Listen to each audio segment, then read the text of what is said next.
Les robots, intelligence artificielle. Ils pénètrent de plus en plus dans notre quotidien. Jouets, médecine, recherche, ils ont un grand avenir. Mais pourraient-ils devenir assez intelligents pour se révolter et contrôler le monde? Cette théorie assez utilisée dans les films de SF peut être assez plausible. Et beaucoup de scientifiques craignent les intelligences artificielles. Non mais oh, t'es en train de dire que tous les robots sont nuls et maléfiques? Mais non, Dave. Toi, tu es simplement un esprit d'humain dans un corps de robot. Donc, au fond, t'es un humain. Moi, je parle d'esprit artificiel, créé par les humains. Car aujourd'hui, Nouveau générique!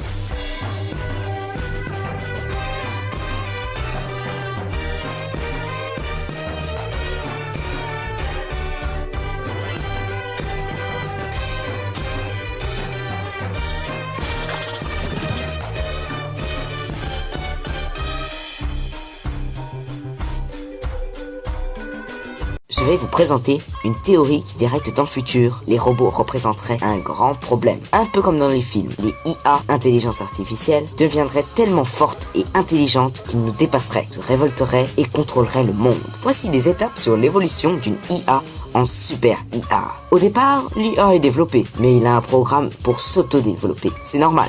Beaucoup de programmes le font de nos jours. Ensuite, la IA s'améliore de plus en plus et devient super intelligent, mais cache son évolution aux scientifiques en faisant croire d'être normal.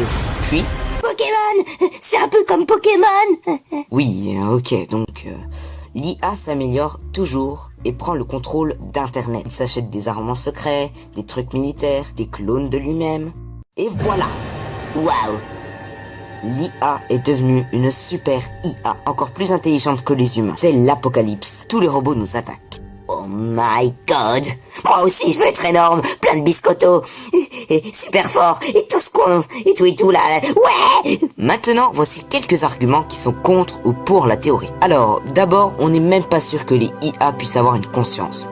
Pour beaucoup de personnes, les IA ne pourront simplement que donner l'impression d'être vivants. Et puis, un robot sans conscience, pas assez d'intelligence. Génial! Je suis enfin fort, à moi de pouvoir! C'est l'ascension de Dave, le géant! Mais Dave, arrête! Ton corps a trop de carburant et de flammes. Tais-toi, esclave!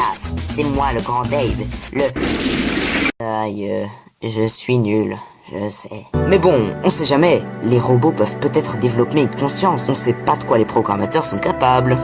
Mais pourquoi les robots devraient être méchants? Pour une fois, tu as raison. Les IA pourraient être plus intelligents que nous, mais super sympas. Progrès dans la médecine, sciences, politique, ils pourraient bien nous aider. Mais, car il y a toujours un mais, il peut y avoir quand même des problèmes. Harcèlement, racisme. Et à votre avis, est-ce qu'un robot pourrait être président? Pourra-t-on laisser les robots s'occuper de chirurgie, opération? Et s'il y a un cœur mal attentionné? Panne d'électricité? Un bug? Les IA feraient tout à notre place? Quand même pas. C'est bien simple, les robots nous torcheront le cul. Ils mâcheront à notre place parce que sinon, ce serait trop fatigant. D'ailleurs, je vous conseille la série Real Human qui parle très bien de ce sujet. Conclusion, j'aimerais beaucoup plus tard que nous vivrions avec les robots. Ce serait génial! Les robots, j'adore ça, ça me fascine, ça m'intéresse beaucoup. Mais bien sûr, il faudra les surveiller, qu'ils ne deviennent pas maléfiques. Avec tout ça, j'espère que tout se passera bien avec le lien robot-humain. Ce sujet demande beaucoup de réflexion sur la politique ou les lois sur les robots dans le futur. C'est la fin de la vidéo. N'hésitez pas à liker, ça me ferait beaucoup de plaisir. Mais aussi partager ou vous abonner pour ne rater aucune de mes vidéos. Dans le prochain épisode, nous parlerons de la mort. Allez, salut les bonobos, à la prochaine!